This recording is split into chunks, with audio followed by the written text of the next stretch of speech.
lead for Microsoft Philippines. In the world of Microsoft, actually public sector covers government, healthcare, and education. But education is our biggest program. It's the biggest program to the point that we're offering our services, our lowest cost products, our free services in the education area. Just like Kat's time travel, let me go back to the day when the company was actually created by our founder, Bill Gates. I don't know if you remember, I think I'm really also showing my age here. So I don't know if you remember that the first vision, or the first mission of Microsoft was actually a PC in every home and in every office.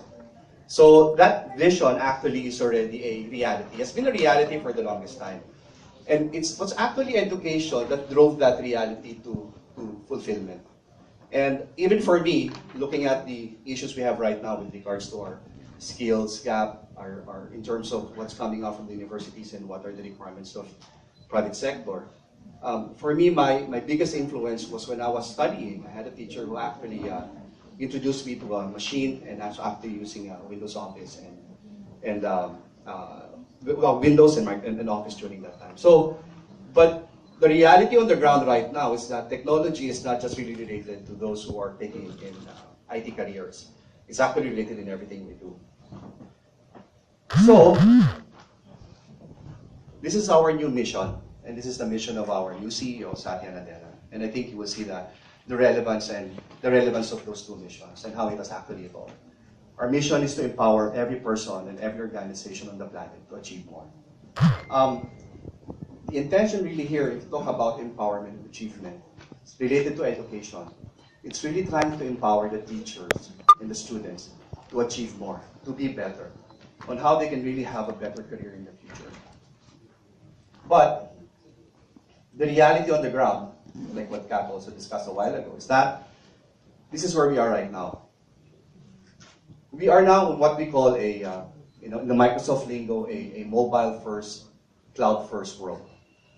What that actually means is that mobility at this point is increasing. In other words, I'm almost certain that most of you have already multiple devices, and the manufacturers of these devices are going to come out with bigger and better versions quarter and quarter, year on year. And you will be procuring and using all of these devices. So there's actually exponential growth when we talk about mobility. When we talk about a cloud-first world, it's actually a world where you don't really care where the information is coming from. Where the content is your email, your collaboration services, and how your social services are actually running in some infrastructure or some service provider out there. So that is how we see the mobile first and cloud first world. But the challenge really here in terms of learning and education, I have kids and I have seen them how they have actually evolved. Learning right now is very ubiquitous. So in other words, I can be anywhere and learn. My kid, I have a 7-year-old kid, actually gets a lot of learning, and as you can see on my wallpaper, I'm also a gamer. When he plays his games, his Minecraft, when he searched the internet. There's one time we were at the cinema, and in most cinemas you have these big screens, and he was actually trying to swipe the screen to get the content, because that's just how kids are right now, and how they are learning. And I think our challenge at this point in time is actually how are we going to encourage the schools to adapt the same kind of environment. And that this is where we really see the value of relationship that we're building with PLDT. The offering of Microsoft is really to provide the content, the collaboration, in the interaction for learning in a secure environment that is most appropriate for education.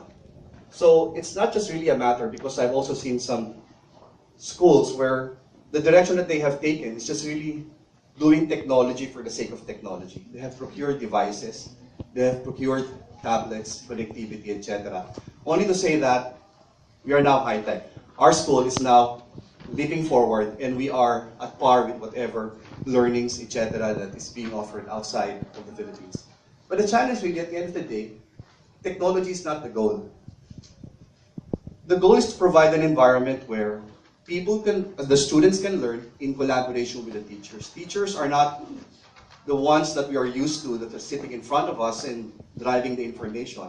But teaching right now has really evolved into more of a coaching peer learning has also changed. I mean, I have a daughter who's actually learning more in their social communications, working on their assignments.